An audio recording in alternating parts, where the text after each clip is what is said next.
Oui, allô? Oui, oui, oui, oui. S'il te plaît, pas maintenant, pas maintenant. Oui, je suis déjà en retard. C'est sûr qu'on m'attend. Non, non, non, non, je ne peux pas lui parler maintenant. S'il te plaît, il faut arrêter. Il faut même que j'arrête le téléphone. Parce que tous les gens qui m'attendent là-bas, c'est sûr qu'ils ont déjà tous arrêté les téléphones. Oui, il faut arrêter le téléphone. Je vais éteindre, s'il te plaît, après.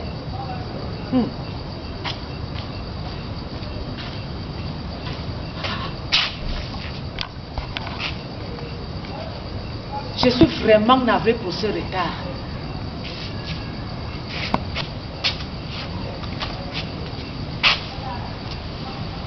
Ça fait longtemps que vous m'attendez. Non, je ne sais pas, mais je suis allée à une réunion de famille. J'avais complètement oublié que c'est la famille. Et que chaque fois que j'en sors, je suis plein de bulles. Et en ce moment-là, il me faut beaucoup d'efforts moraux et même physiques pour retrouver mes esprits.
Pourquoi tu ne mènes pas une vie de femme?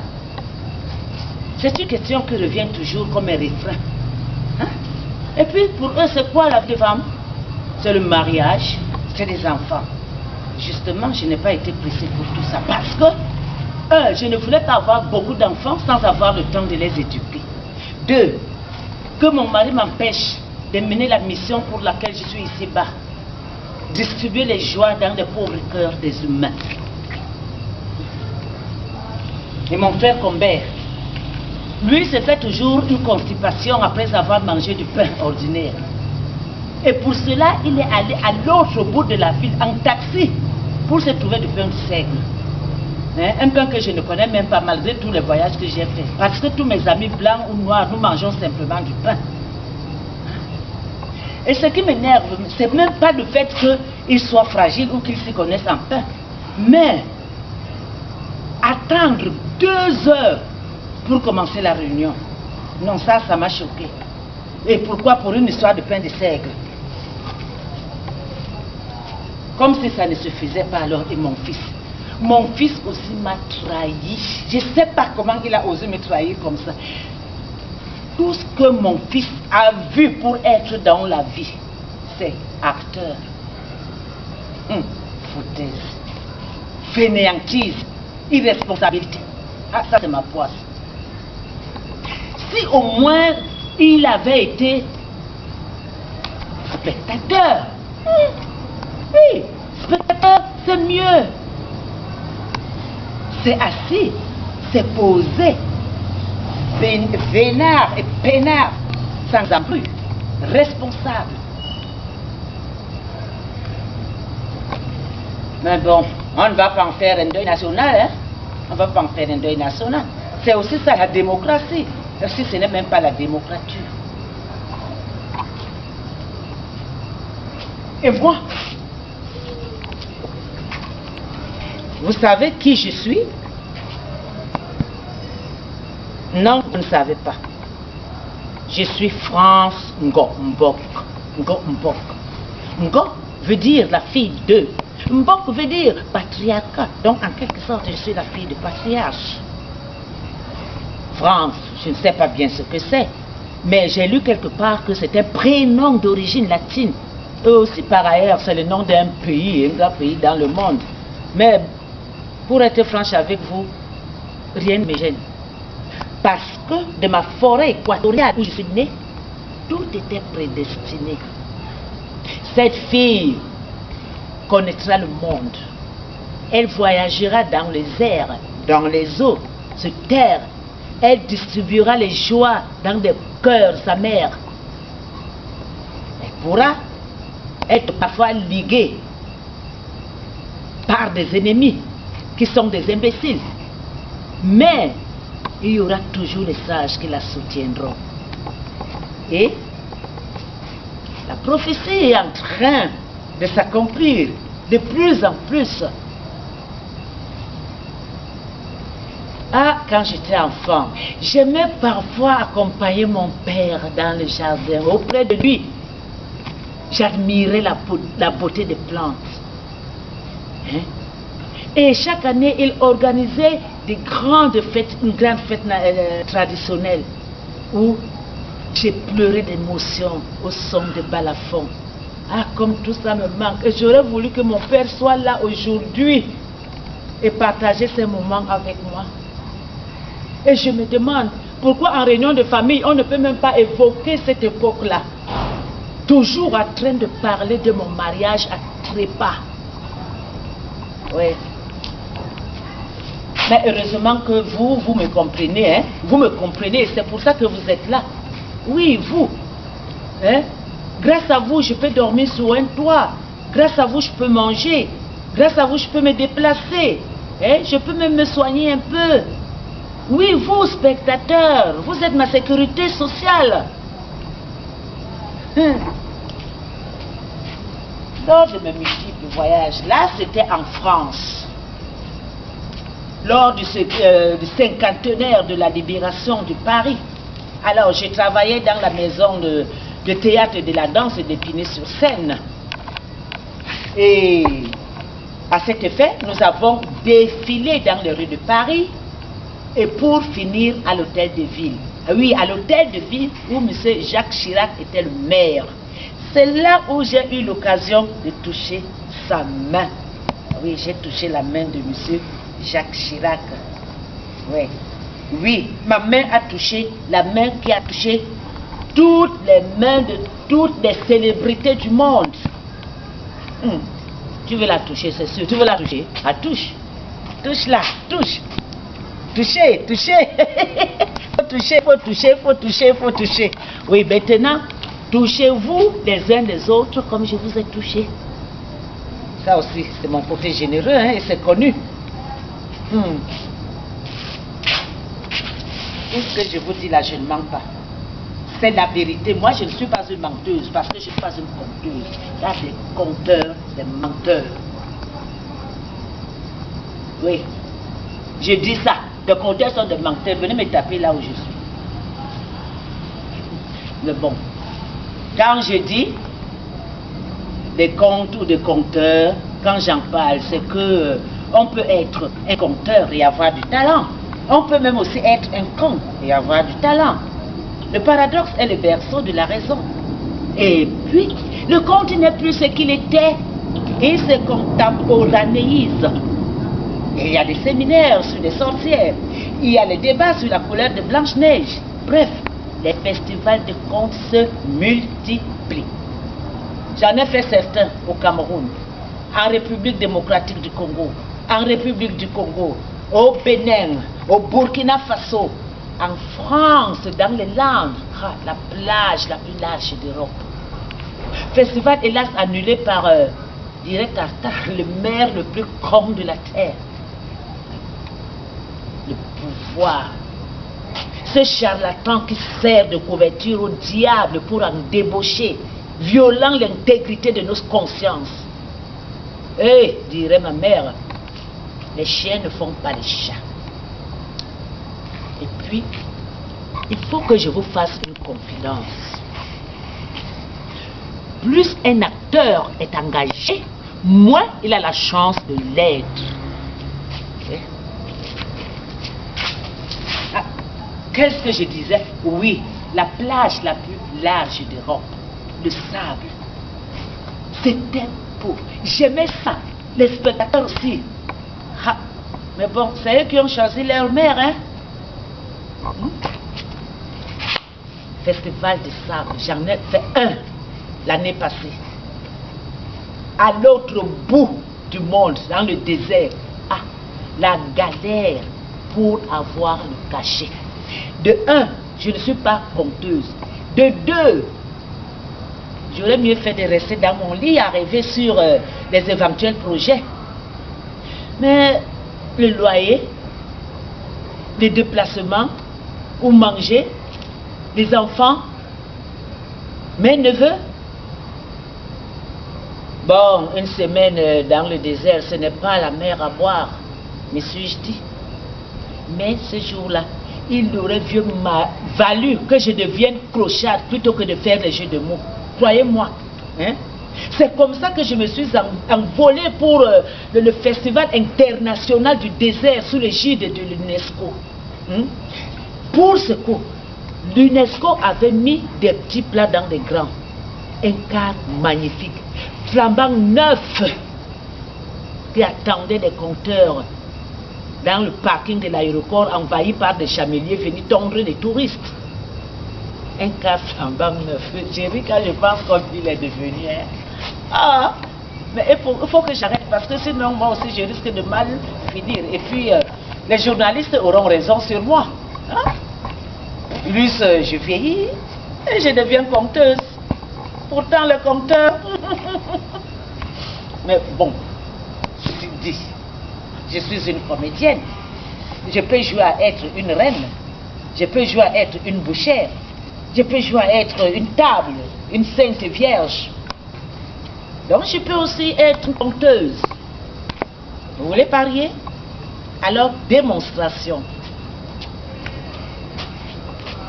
Mais pas mi langbore, mi sarma sarma. Mais pas mi langbore, mi sarma sarma. Oh, mais pas mi langbore, mi sarma sarma. Eh, mais pas mi langbore, mi sarma sarma.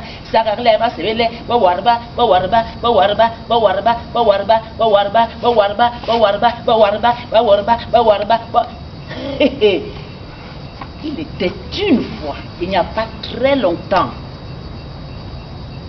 un car roulait dans un désert sans fin, tandis qu'à bord, 12 compteurs du monde entier roupillaient.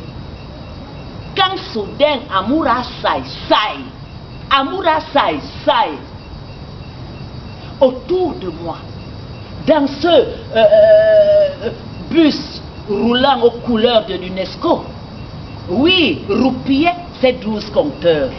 Non, mais compteur n'est pas le mot. Ouais, sage conviendrait mieux. Oui, les sages, les maîtres de la parole, tonnerre, gifleuses du monde endormi. Oui. Les fous, armés d'humour et craints pour leur mépris de convention. Sage ou fou.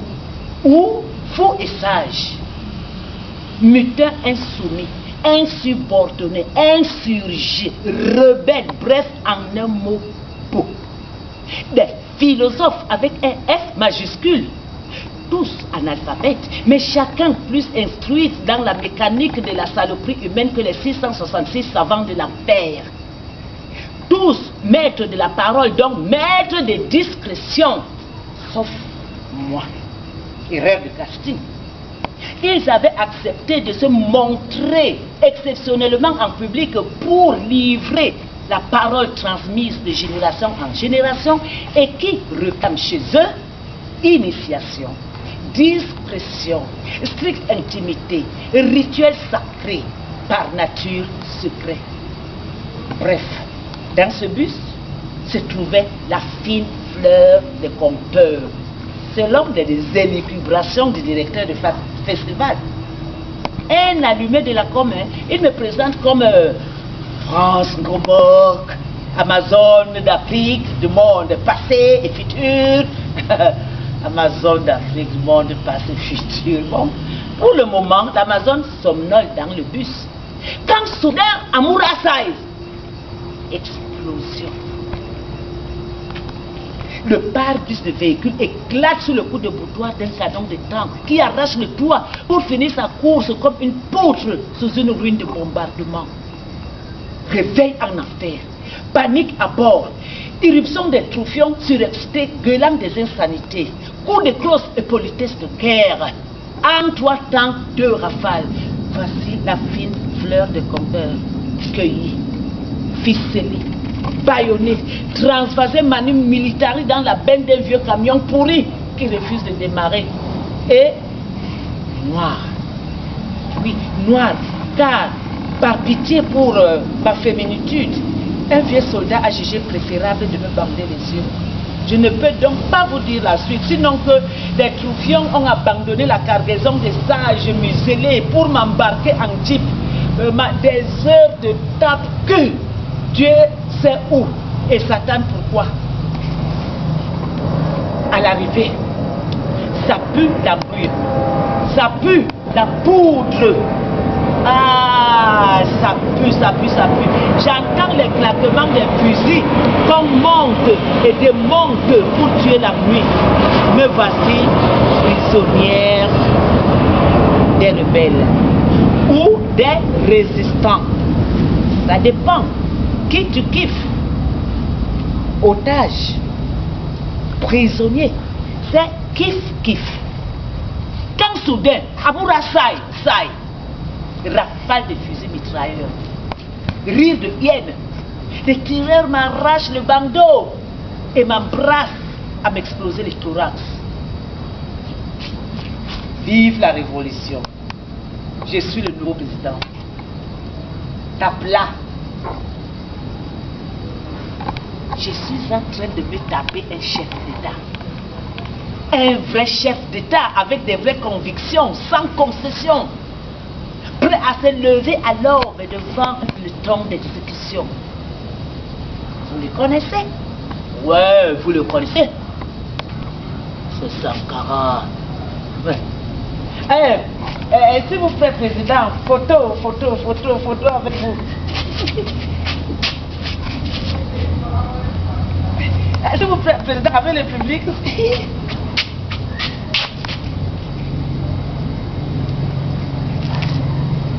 Pendant que nous prenons des photos, le président me prend par des épaules et s'excuse. Désolé pour le tank, pour le bus. Le tank est un véhicule de location. Les soldats sont mercenaires, on improvise et ça ne marche pas tout le temps.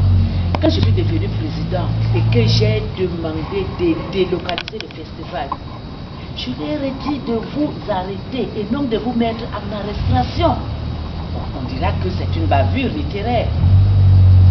Je m'en vais chercher les compteurs. Hein? Le festival se tiendra ici cette nuit même. À tout à l'heure.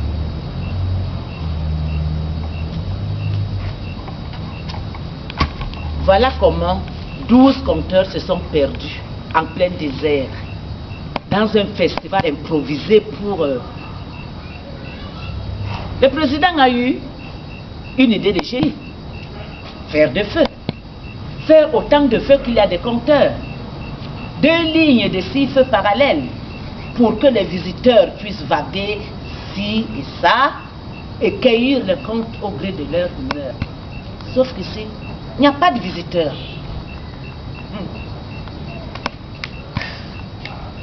Tandis que la nuit tombe et que les sages qui ont été libérés préparent le feu, le président tire à l'écart. Il me fait asseoir et me prépare du thé. Il me regarde de ses yeux marrons et j'ai l'impression d'être dans un scanner. Au 3e verre du thé amer, il se penche vers moi et me dit: j'aime des compteurs. Ils tissent les étoiles entre elles, élucident des énigmes, tutoient les mystères et cultivent la vérité sur le fumier de nos erreurs. Enfant, mon grand-père m'appelait pour que je vienne le raser en écoutant les histoires. Je prenais un petit clou et je faisais des petits trous dans une boîte de sardines pour en faire une râpe à noix de cola, car il n'avait pas de dents pour les mâcher. J'allumais le feu et satisfait, il me racontait l'histoire du lièvre et de la hyène. Comment ils se chamaillaient ou comment ils s'alliaient pour berner leurs ennemis. Quand ils s'arrêtaient, je râpais vite une autre noix de cola et il m'embarquait dans un nouveau conte. Un soir, il m'a dit, je sens que je ne suis plus un homme. Et 2 jours après, il est parti. À mesure que le président parle, son émotion grandit. Ses mots s'espacent, ses phrases se hachent. Qu'importe. Quand quelqu'un te parle, il faut l'écouter avec les yeux. C'est comme ça que je vois dans son regard qu'il cherche en moi son aïeul, qu'il est prêt à me natter les cheveux, hein, à allumer le feu, à râper la noix de cola. Mais sauf que je ne connais pas de compte et je le lui dis. Quoi? Tu ne connais pas l'histoire de l'esprit de l'arbre, le génie de la parole? Tu ne connais pas l'histoire de la terre, des astres, des étoiles? Il prend son fusil mitrailleur, pose sur son épaule et me dit, enlève les chaussures, lève-toi et suis-moi. Je le suis docilement. On marche, on marche, on marche.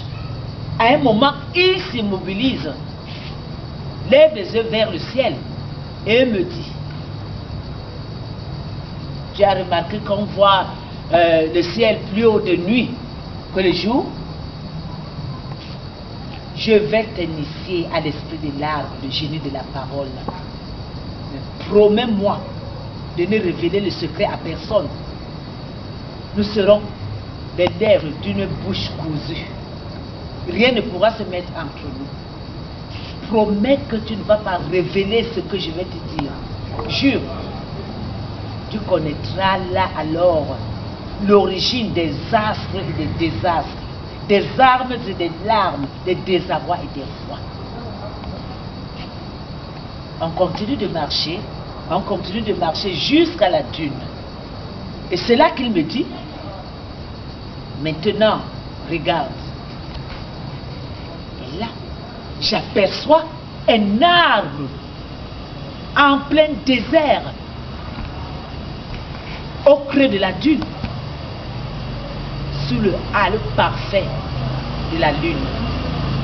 Le président s'avance lentement en se baissant respectueusement jusqu'à l'arbre. Puis, il dit, vieux, c'est moi petit. Je suis là avec une étrangère. Veux-tu l'initier? Quand soudain, Amoura Saï, rafale de fusil mitrailleur. C'est un soldat qui tire de haut de la dune en hurlant. Président, qu'est-ce que tu fais, hein? Tu veux livrer notre secret à une étrangère? S'il te plaît, ne fais pas ça. La ferme. Va-t'en d'ici. Dit le président.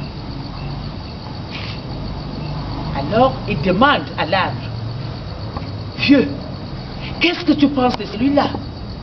L'arbre lui répond, ne me demande pas ce que j'en pense, tu sais bien que je suis antimilitariste. Je n'ai pas entendu quand l'arbre a parlé, mais c'est le président qui me l'a dit. Bon, mais pendant ce temps, le président est toujours au pied de l'arbre. Il pose les mains sur le tronc et me dit, maintenant, regarde, c'est là que j'aperçois. Non, pardon, j'ai juré de garder le secret. Mais tout ce que je peux vous dire, c'est que j'ai eu l'impression du déjà vu. Ou pire ou mieux. Mais je n'ai même pas eu l'impression de déjà vu, mais l'impression d'avoir déjà été ça. Le soleil, la terre, la lune et sa dune, hein? Le paysage et des mirages. J'étais chaque atome de l'univers. J'étais Dieu. Ah, là, c'est les effets délirants de la déshydratation. Ce n'est pas la première fois que je me trouve dans une telle situation, c'est-à-dire paranormale. La première fois, c'est quand j'étais bébé, le jour de mon baptême. Hein? Un exorciste pour me tirer les pattes de l'enfer. Car tel que vous me voyez là, je suis né possédé. Hein? Enfin, c'est ce qu'on racontait. Alors, direction l'église est vite fait. Quand soudain, Amoura Saïsaï, j'explose. J'explose en libérant une horde de diables pisant dans l'eau bénite. J'explose à la vue d'un crucifié. J'insulte le prêtre. Curé de singe, curé de province, curé de singe, fausse à foutre, je déterre les os de ton grand-père pour en faire une échelle. Le prêtre crache du latin, je crache ma tétine, il se signe, je hurle. Combat des titans, ouais. Dans la puanteur des souffles, le vitraux se liquéfie, le mur s'écroule, tonnerre, éclair, Simone, Alizé, Aquilon, arc-en-ciel, accalmie. L'enfer cède au paradis. Dans les grincements des pédales d'harmonium, le mal s'est fait la malle. Me voici écuré, exorcisé, nettoyé, baptisé en larmes. C'est fini, c'est fini. Chuchote de rebouteux. On envoie des phénomènes. Et chaque fois que quelqu'un m'embarque dans son délire paranormal, ma maman se fait toujours la certitude, car Dieu m'est témoin. À part de lui conseiller d'arrêter un peu des alcools, qu'est-ce que je peux lui offrir d'autre que ma confiance? Cause toujours. En Haïti, n'ai-je pas contesté devant cet Haïtien qui disait qu'il a vu un zombie à cheval sur un nuage? Un zombie à cheval sur un nuage. Ah, comme si je vous disais que je viens de prendre un pot avec le Père Noël. Et mon ami tibétain, Zingu, me racontant ses visions de continents flottants comme des bulles. Vous croyez qu'il a fabule? Non, moi non plus. Bon, ben enfin, tout est relatif, comme disait Einstein. Le monde des faits est un conte de fées. Et le poète ajoute, ce que voit le poète, même le soleil ne peut le voir. C'est un poète qui a découvert l'atome. Affirmatif. Un poète grec. Et qui vous dit que l'homme n'a pas été précédé par cette intuition géniale, par un animal, un singe conteur ou un rat.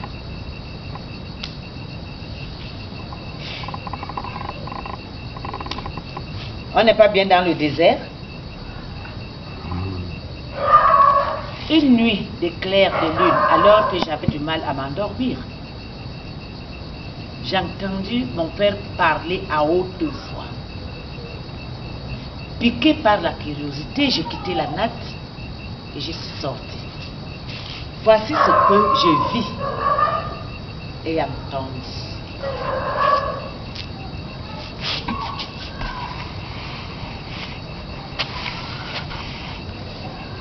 Plantes, légumes, palmiers, fleurs.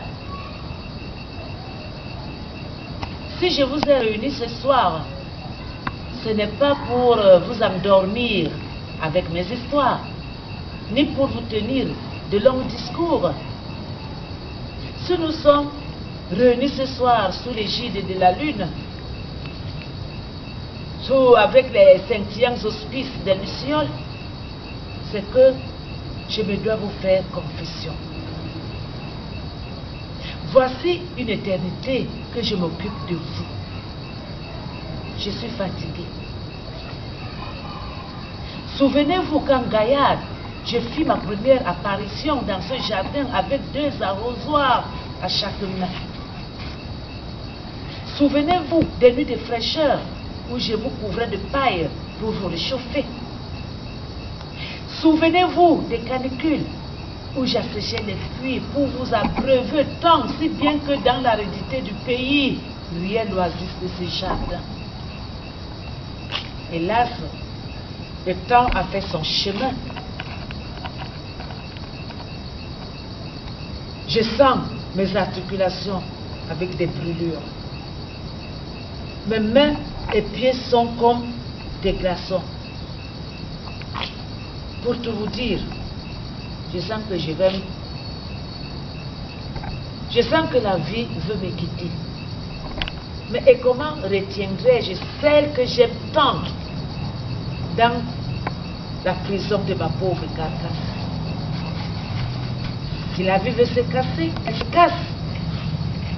Nous sommes quittes à mon âge. Je lui souhaite bon voyage.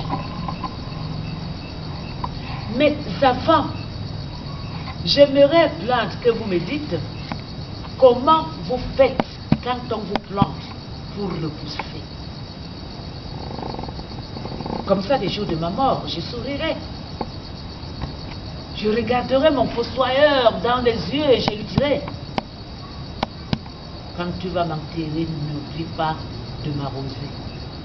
Et peut-être, à la faveur d'une saison de pluie, d'un jaillissement de sève, je sortirai mon nez de terre. Et peut-être qu'un des arbres fera son logis. Hein? De mes orteils, je tirerai toute l'énergie de la terre. Je pousserai un tronc comme ça, oui, avec des branches, hein, des feuilles, des abeilles, des oiseaux, des fourmis. Peut-être qu'une hirondelle fera son nid sous mon aisselle. Heureux, la moitié du corps dans la chaleur, la moitié dans la fraîcheur, la moitié dans les ténèbres et la moitié dans la lumière.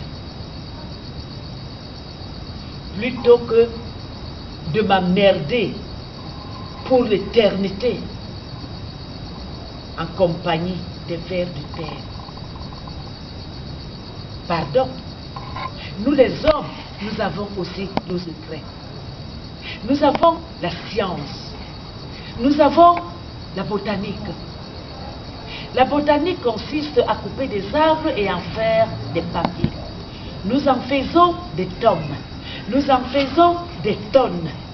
Nous décrochons des montagnes, des blocs de pierre que nous élevons et remplissons des étagères que nous nommons des bibliothèques. Et qui croulent sur le poids de vos secrets. Nous savons tout de vous. Nous savons qui vous pollinise. La chauve-souris, l'oiseau, le vent. Nous savons que la graine du baobab voyage dans le ventre de l'éléphant. Nous connaissons chacune de vos cellules, de vos atomes. Nous connaissons chaque élément. Autant de science et autant d'ignorance. Tant qu'on n'a pas de secret. Et c'est pour ça que je voudrais bien que vous me disiez comment vous faites quand on vous plante pour repousser. De ce secret, je ne vais pas vous l'arracher. Je vais vous l'échanger. Tenez, je vous ai apporté une surprise. Regardez la plante du pied du jardinier. Non, je ne me suis pas coupé des racines. Les jardiniers n'ont pas de racines.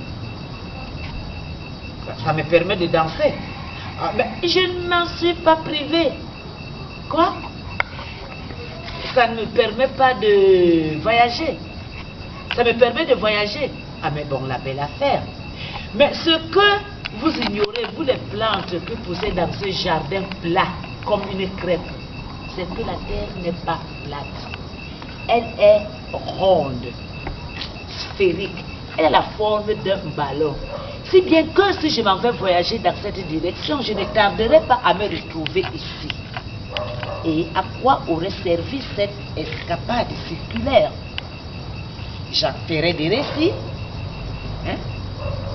J'écrirai des romans farcis de mots, de verbes, d'adjectifs et de compléments. Non, merci. Je monterai des bibliothèques. Je donnerai des interviews. Non, merci. Ce que je veux, c'est la double sagesse, votre double sagesse qui est d'immobilité et de silence. Oui. Ensemble, nous serons la fusion entre l'animal et le végétal. Nous briserons les murs qui nous séparent. Nous porterons très haut le message du futur. Ce futur qui nous aime parce qu'il nous attend. Non, je ne m'attends pas à ce que vous parlez. Hein? Je sais que vous ne parlez pas.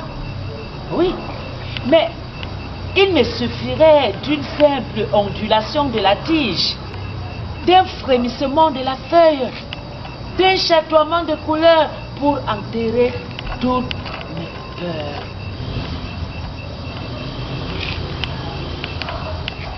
Hé!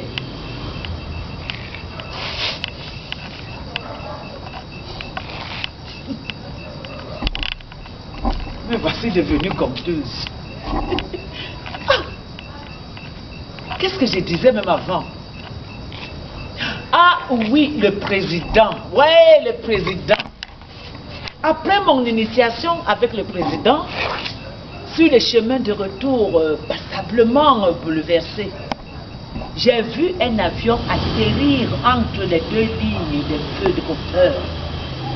Débarquent alors femmes et enfants, membres du gouvernement, ministres, des partisans du nouveau président, et le peuple se massant autour du géant forgeait sa terrible solitude du rayon d'une semblance saisi de tremblement. Les sages l'ont entouré, ils l'ont conseillé et ils l'ont écouté jusqu'à la pesée. Puis, il a dit, donc mais là c'est une autre histoire, à l'aube, l'avion s'est envolé en emportant femmes, enfants, ministres, membres du gouvernement, sages, partisans, quand soudain, Amoura Saï, il s'est pris une balle dans la tête.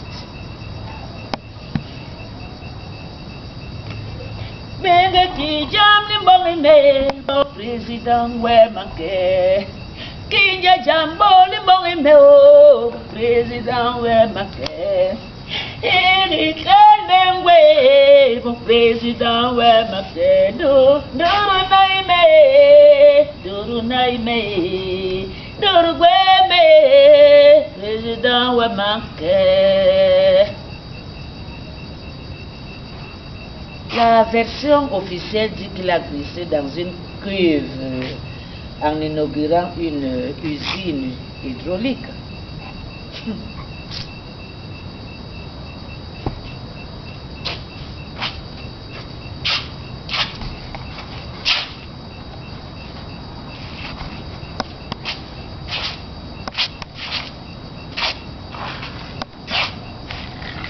Le monde va mal. Benga ki jam ni mbongi me, o président we manke. Kinja jambo ni mbongi me, o président we manke. Ini kene we, o président we manke. Duru naime.